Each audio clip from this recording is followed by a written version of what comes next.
Elizabeth Johnson, your host for this epic story of historical importance. Today, I'm speaking with a man who has changed the lives of every American senior citizen by approving a bill that gave insurance to every citizen over the age of 65. This man is former Congressman Lester Lionel Wolfe.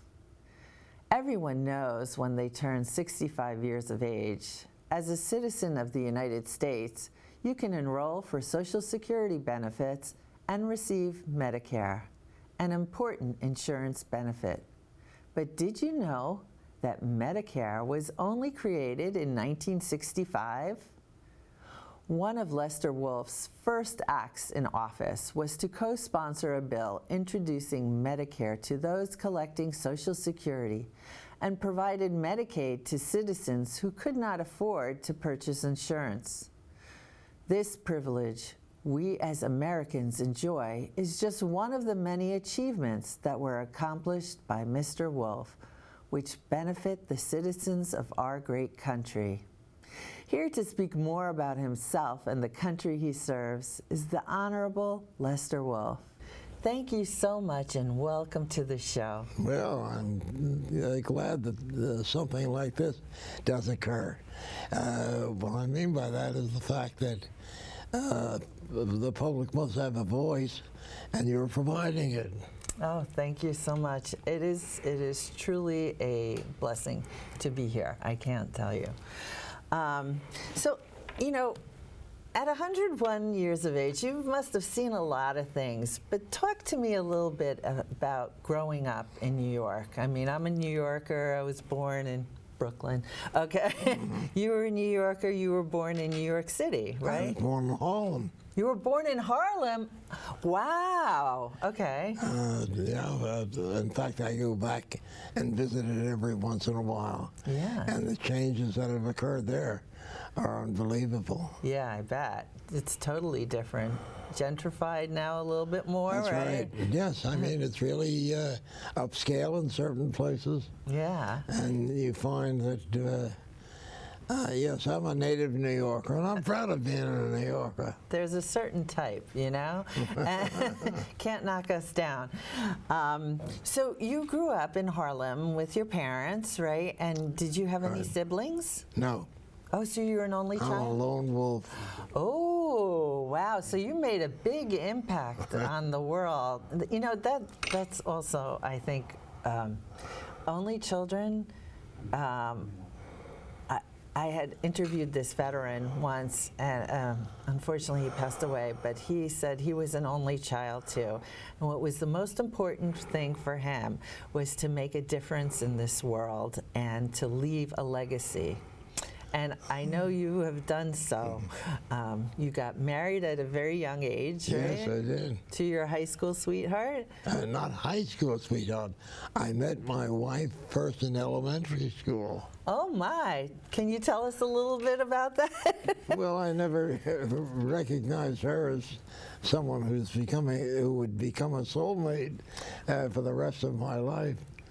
No. We were just kids together in the neighborhood, and grew apart because we had different places that we moved to.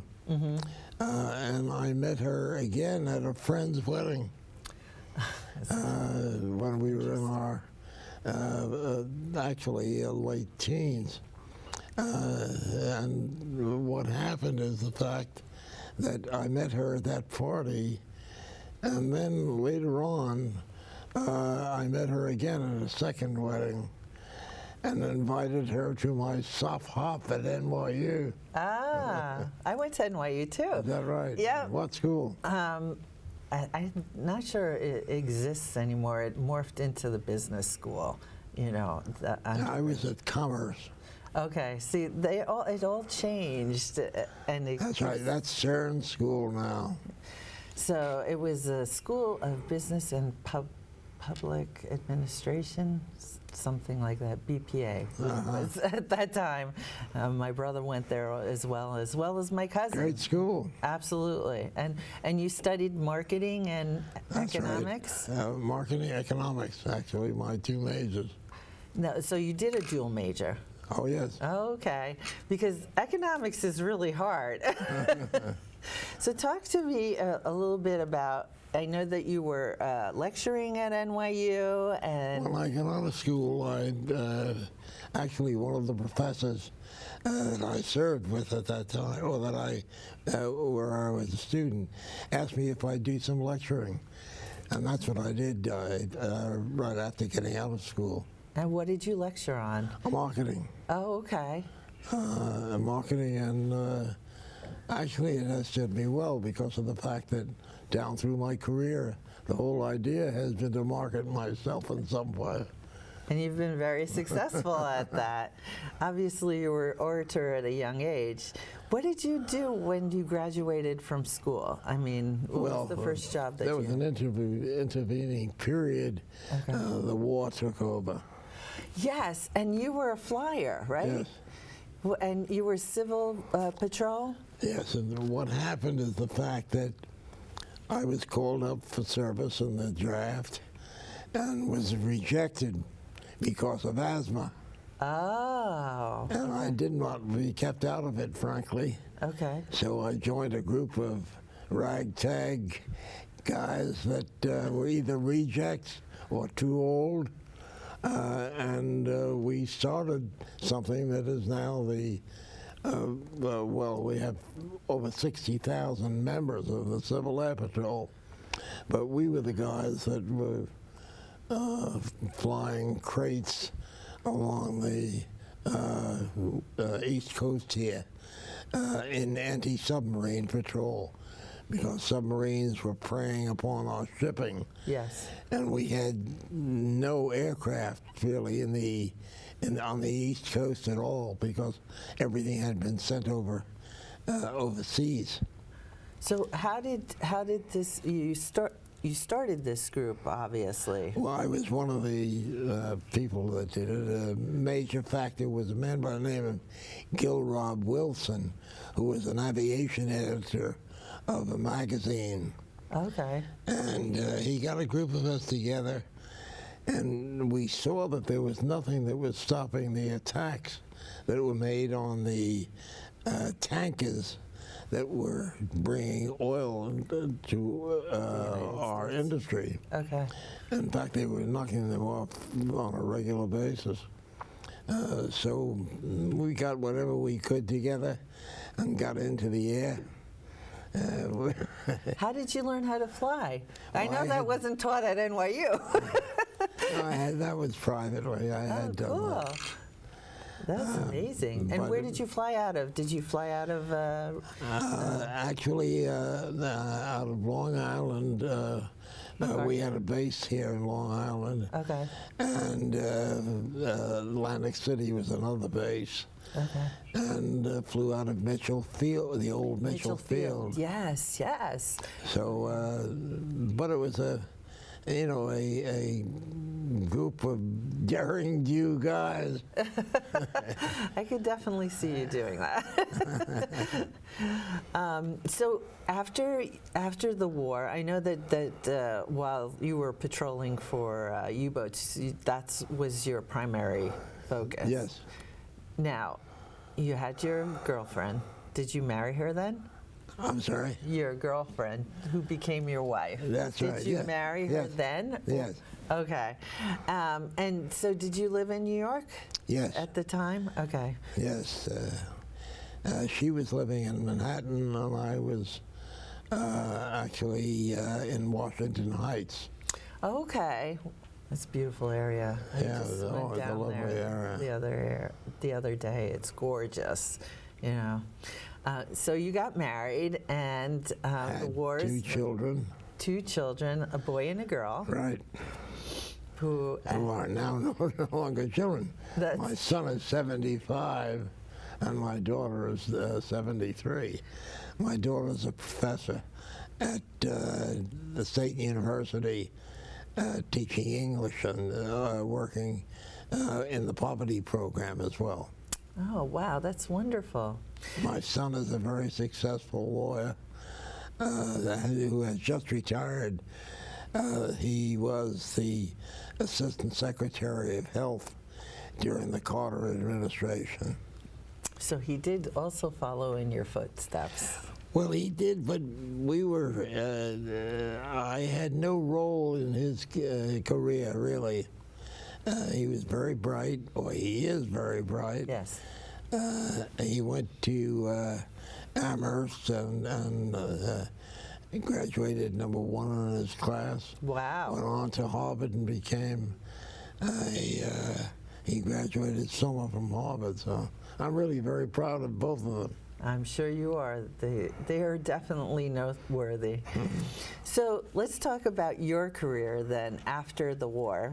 What did you do? You went to... I went to work for Newhouse newspapers. Okay. And I stayed there for a while with the Long Island Press. Okay. Yes, I remember that. And then I became the promotion manager for Newhouse newspapers, which was just in its beginnings. Okay. In fact, I just on the social networking became in contact with one of his, I think he must be grandchildren or great-grandchildren. Oh. A man that started S.I. Newhouse, that started the Newhouse chain. Okay. But then you went off on your own, I understand. You started your own agency. I must say that one of the things that happened in those days is that I'm Jewish, and the Jews had no role, or not no role, but no entry point into the advertising agency field. Mm-hmm. And I found that since I couldn't get into the agency field normally, I'd start my own agency. And NYU is known for entrepreneurial spirit. That's right. There you go. Yeah. Okay. And I actually had my own agency and again pioneered a new field, which was the supermarket field. Yeah, how did you go towards that? I mean, go towards... I saw there was a niche. Okay, that was great. And my father had been a pioneer in the supermarket field with a man by the name of Jimmy Cullen that ultimately became the King Cullen stores. Wow, and they were just sold to the European Stop and Shop, I think it was. Wow, yeah. Mm-hmm. So it's been a, it's been a struggle, but that's what life's all about. Always, it's always. But you seem to have overcome. And then I understand that you were in front of the camera with your own show. How did that happen? I really am amazed. Again, I found I was in the advertising agency business, and I used some of my clients who were buying time and put on a show. And I became the moderator of that program because I thought that, well, there's an opportunity for me to make some of my views known. And being somewhat of a social action person, I pursued that for a while until I felt again that, well, I knew as much as the guys I was interviewing. Right. Isn't So that why not do that? Right. And that's what got me into the political area. So you had a show called Between the Lines? That's correct. Okay, like a lot of things, it's the gray area that you were covering, right? And you had the honor of speaking with, and I don't know if this is before or after he became president, but John F. Kennedy. Yeah, what happened is the fact that I had this show on Between the Lines, And we were really the first political show in New York.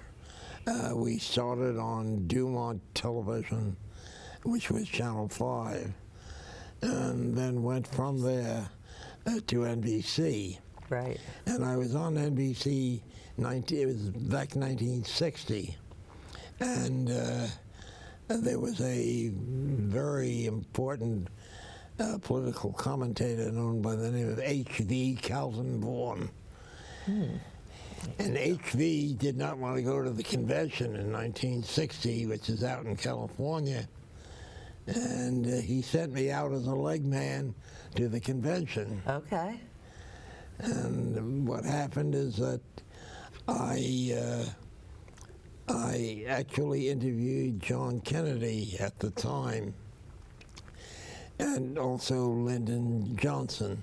Okay. And in fact, I've just unearthed prints of those interviews. Really? Yes. Wow.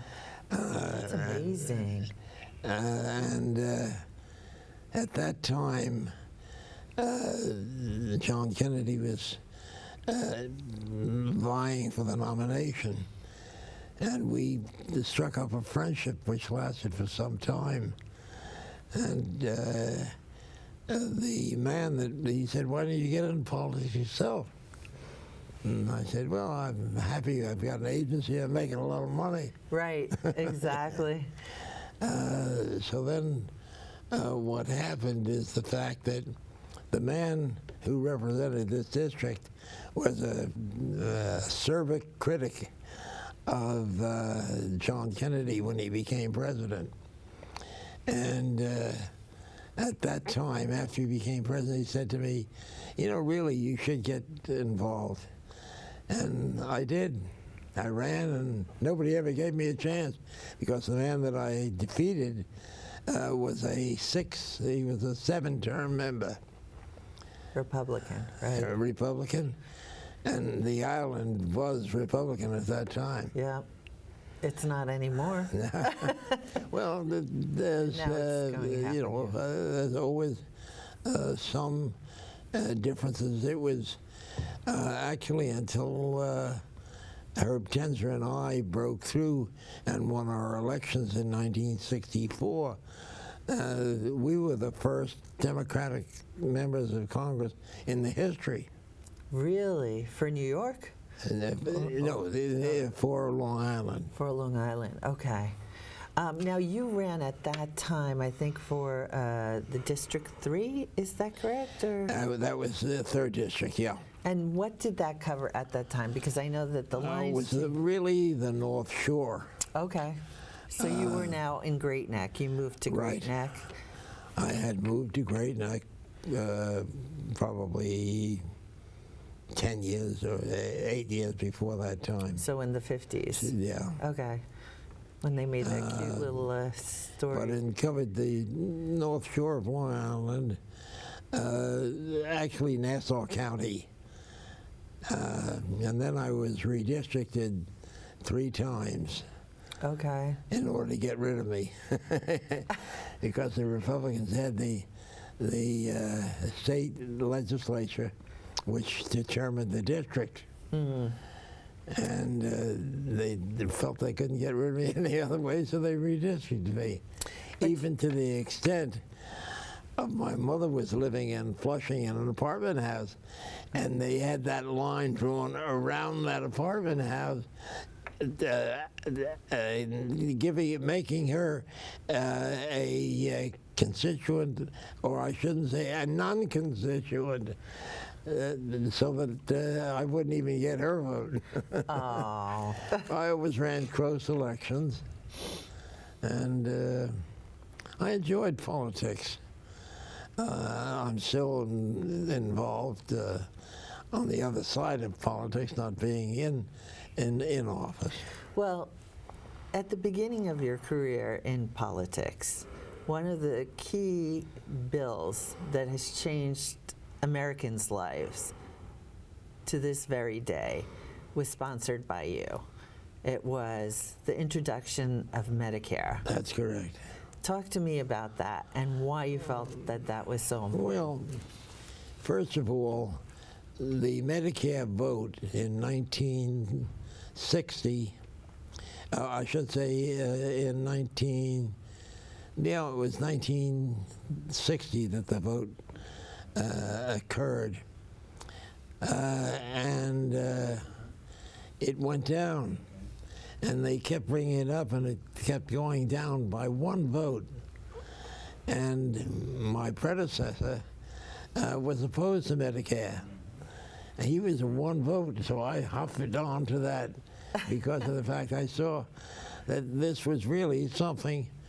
Why should we have people in the country such as we have, in the great country that we have, why should we have people without being able to get medical assistance, especially in their older years? And I looked it up and got very much involved in the whole area of medical coverage for older people, particularly. And joined a group of young legislators who had just come in, and we passed Medicare. And the vote was not like close. It was It was 313 to 154. Right. So but that was basically because there was a change in the Congress itself. Okay. When I came into Congress, I came in with 50 or more new members. Okay. And that really changed things around, because the year that I came in was the year Lyndon Johnson came into office. And people don't recognize, I believe, the major contributions that he made. Why? Because he was also involved in the Vietnam War. Right. And it occurred at that time. Lyndon Johnson led the way to what was called the Great Society. We passed legislation in our first years on civil rights, on Medicare, on the question of federal aid to education, on the poverty program. So many great things in those first 4 years of his administration. And unfortunately, he was plagued with the whole question of should we get out of Vietnam. Right. And that was a very dark period. I had a son-in-law at the time that was in Vietnam as a Marine, and I had to support him and support our troops, but at the same time was opposed to the whole idea. Vietnam was not something that was meaningful to the United States in the way of our security. But I must say that the legacy of Lyndon Johnson will be such that he'll get down in history as one of our great presidents, having passed all this social legislation. He was great. So tell me, how many presidents did you serve under? Well, I think it was 4 or 5. I'm not sure. But he was the most memorable to you. Yes. Because he did so much for the social reform. Well, in some of the programs he had, we had different political backgrounds and political theories, actually. I was, some people don't know this, but I was a Republican before I became a Democrat. I think we all were. And why? Because I was what is known as a Rockefeller Republican, a liberal Republican. Okay. And the Goldwater group at that time, Senator Barry Goldwater, led the conservatives. And he made certain statements that I didn't agree with. But not only statements did he make, but they threw Rockefeller out of the convention. And as a result of that, I changed parties. And I've been a Democrat since. Okay. Well, now we know the reason. Yeah, that was a dark time during the Goldwater administration, I know. But when you had said that you had the opportunity before Lyndon Johnson to interview him in California. Yes, in 1960. Did he make as big as impact on you at that time? Or was he just more, Well, actually, and as I say, I still have the tapes of those interviews. Oh, wow. I'm going to give them to the broadcasting library, or in the I've forgotten what it's called, but the library of the Broadcast Institute. Okay. But what happened is the fact that he appealed to me because he was a new voice. He was something that I felt would change the old cigar chopping, backroom politics. And I did favor him in that over Lyndon Johnson. But when he was assassinated, Lyndon Johnson really took up his original concepts and brought them into law. Yeah, put him in place. He basically Yes.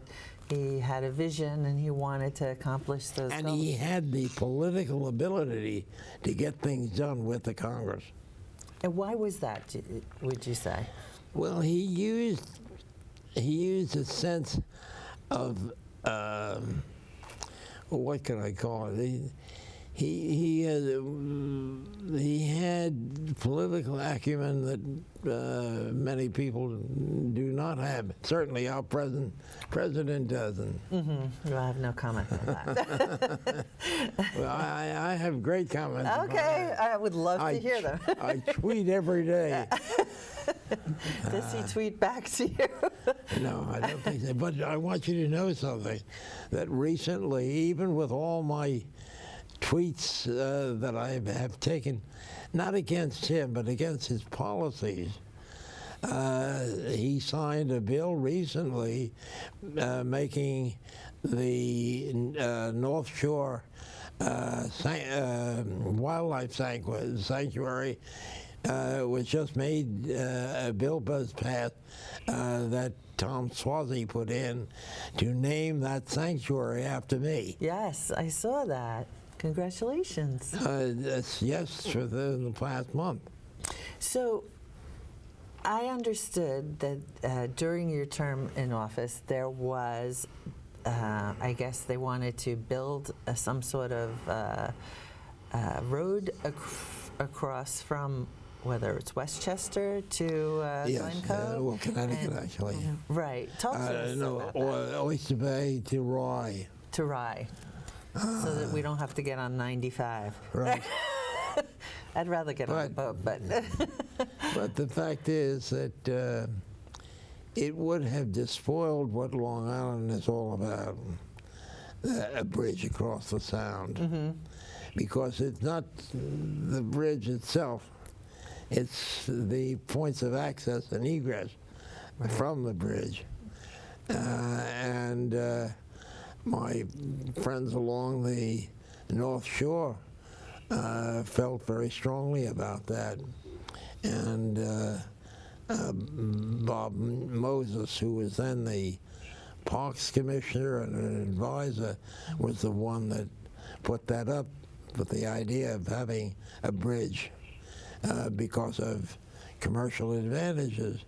But as we outweighing the commercial advantages with the social advantages or disadvantages that would bring with it.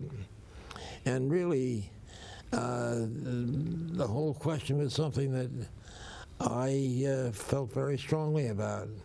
I'm an old conservationist. Mm-hmm. I believe in natural resources. I believe that the Long Island Sound is a great natural resource of the country. And I've taken great pride in leading the effort to preserve Long Island Sound in its natural aspects. It is beautiful. I mean, to me, it's the only place Well, in that's the what world. Long Island's all about. Exactly. And even if you have commercial interests, you also have the fact that this is a refuge from some of the things that take place now and have taken place before in the surrounding areas. Right. One of the things that you told me earlier when we were speaking is that you were in the right place at the right time. Well, that's it. You know, I was fortunate. I'm a strong believer. And I believe that God has made and given a reason why I'm still around at 101 and still can think. Yes, that is amazing. And well, people have asked me, how do you attribute your longevity? To what do you attribute it? And I say the first thing is the man upstairs. Man or lady, I'm not sure. But I strongly believe, and I have great faith, that everyone does have a destiny. And that destiny depends upon how you follow that destiny and how you pursue the advantages that God gives to you. I've been very fortunate in that God has been really very good to me, and I strongly believe this. I also, when people said to me, you know, well, what physically do you attribute your long life to? And I say, one thing is locks. Oh, yeah. I spent some time in my middle years in Scandinavia. Okay. And they have something called LAKS, locks. Okay. Same thing that we have that we call LOX. Okay. And I have had that virtually every day there. And I kept that up, and I've been doing it now for more than 60 years. I have that every morning or every other morning for breakfast. So I hear it's a bagel and lox, no cream cheese. No cream cheese. schmear. That's right. So the I'm not really very traditional in that. So the keto diet is out for you, okay? Well, they always said, my father always said, you know, fish keeps your brain smart, you know, and the oil, obviously, from the fish is good for mental acuity. So, and what else do you do that keeps you so sharp? Because well, I haven't done things to excess. Mm-hmm. I'm a pretty moderate guy, except that I get motivated into certain causes and get activated in that fashion. And I think the other thing is the fact I've changed careers so many times.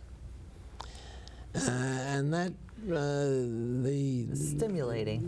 The reason and the need to be active and keep your mind going in those things is certainly helpful. And the mind, if it doesn't work, if you don't work at something and make the mind active, it deteriorates pretty fast. Yeah. So you have a website. Which was developed, when did you introduce this? Well, I started the website as a result of the fact that I started a political affairs program in New York many years ago, as we started to talk about before. And when I entered Congress, I continued it, but I had to do it on a different basis. Okay. In other words, it had to be nonpartisan, and here I was, a Democrat, being a moderator on a public affairs program. So I developed that, and over the years, and went on in a political vein. But the fact is that I found that in recent years, what has happened is the fact that the internet has really become a most potent force in politics and our whole social life. And I moved my idea. I was on, actually, a show called Ask Congress for many years. Mm-hmm. And that was the show I did from Washington. And then what happened is the fact I felt the internet was most important, and as a result of which I moved that show into the internet, and it's called AskCongress.org. Okay. And it's it's an all-embracing political site. And if anyone wants to talk to a legislator in Germany or in France or in China, not China, in Taiwan, they can do it. Okay. They can do it on your website. We have a link to every legislature of the world. That's amazing. Wow. You know, for 101, I mean, my mom's 80, and she won't use a smartphone. So, and I know that you are, you know, savvy with your phone and this website. It's amazing. Well, not amazing. It's, I think that's what keeps you sharp, because you know, now they're introducing all types of social media and everything like that. So I have to ask the question: you're an excellent congressman. Why didn't you run for higher office? Well, I don't know. I was happy with what I was doing. I had accreted a number of strong and important positions in the Congress. I became chairman of Asian Affairs, and I took unto myself the fight against addiction. And I chaired the committee, what was known as a select committee, to approach the problems of substance abuse, and got deeply involved in that for a long time. It continues to be an issue in our country today with the opioid epidemic. And what do you think of the legalization of marijuana? I'm curious. I had opposed it, I must say. My wife passed away with leukemia. I'm sorry. And she went under chemotherapy. And the side effects of the chemotherapy were so devastating that I saw a reason to try anything in order to alleviate her suffering. Right. And she never did get to the idea of marijuana. But I saw that there was a need for something like that. Look, we're using morphine in cough syrup. Yeah. Why can't we use this for medical reasons? Right. I don't like the idea of grass being used for recreational purposes. People should not have the need for something as an escape. And I think we should pay more attention to the idea of affecting social change in better housing and better health care and all the other attributes than doing something to give them a high that takes them away from the real problems. Right. Right. Well, unfortunately, the whole world seems to be changing, and I mean, look, I must admit I was wrong on the idea. I perhaps was one of the strongest proponents of the war on drugs, and treating the question of enforcement on substance abusers, not the right answer. The answer is education. The answer is providing some relief and education as to what effect the substance has upon the individual. I remember one thing, when we talked about speed at the time that I was in the Congress, there was a slogan that was created, said, "Speed kills." And a lot of people stopped using speed at the time. Why? Because they saw the dangers of it. People do not realize, look, I'm not a blue-nose anti-prohibitionist or a prohibitionist, but I do believe there are answers that go beyond the idea of just a palliative in order to solve a problem. I believe that if people have, the big thing I think in life is the fact they have to have something to protect. That's true. And if you don't have something to protect, there's a very easy answer into something that, pardon me, has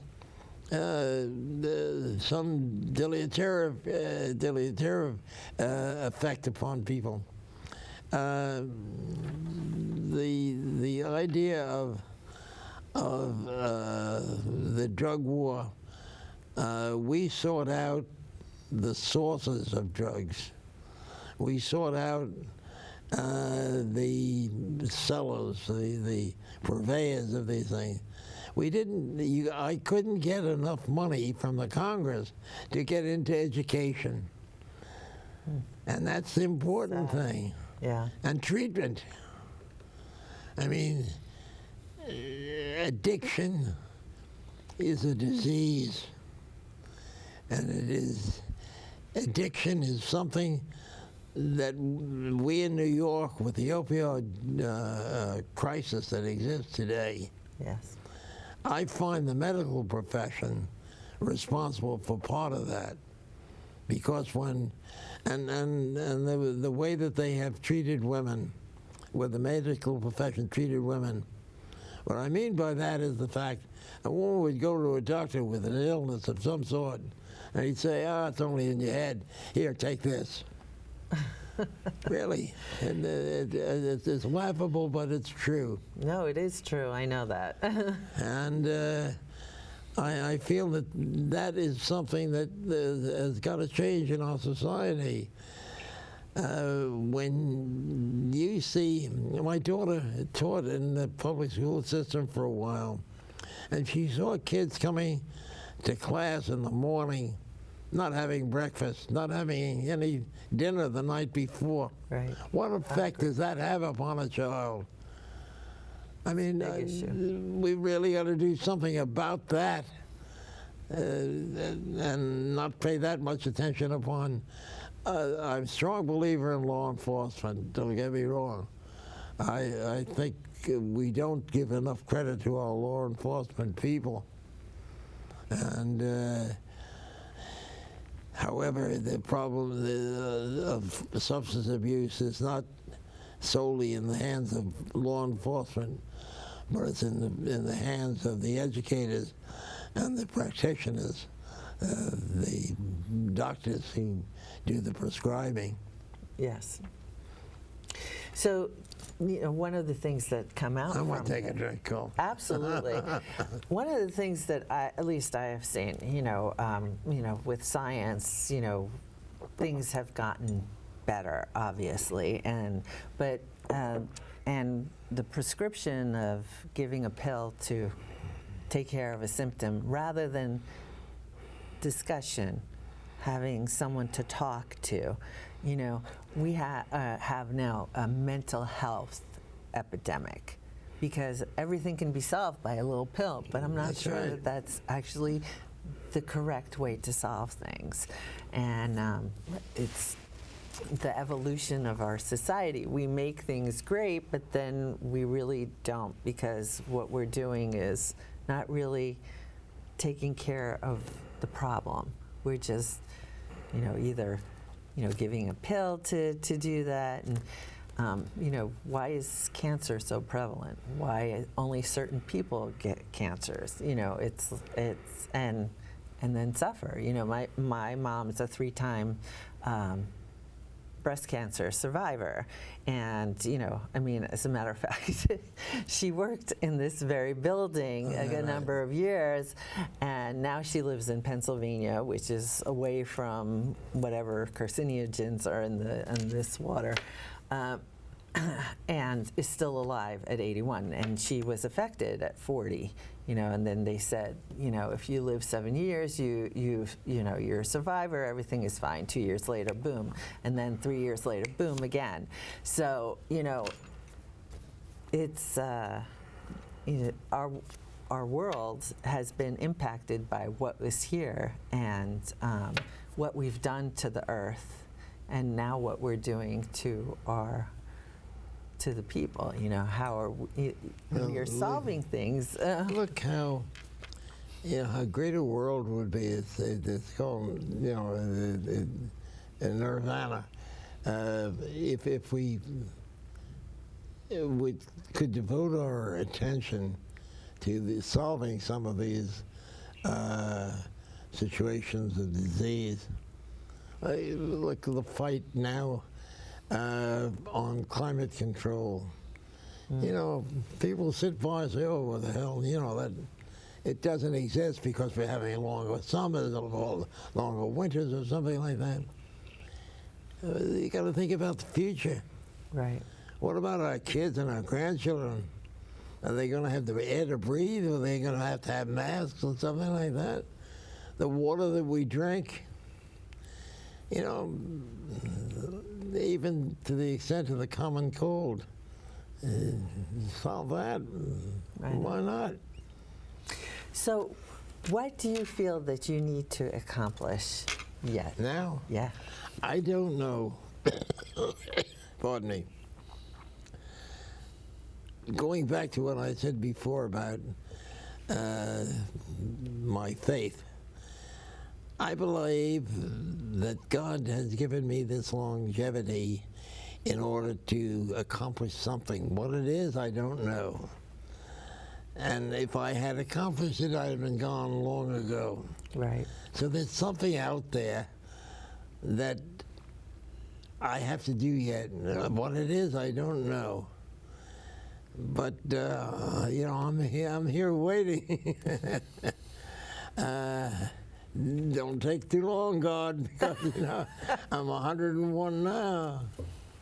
Well, I thank you very much for coming onto the show, and I hope when you figure it out, you'll come back so we can speak with you again. Well, thank you for having me. That's all for now. We look forward to speaking in the future.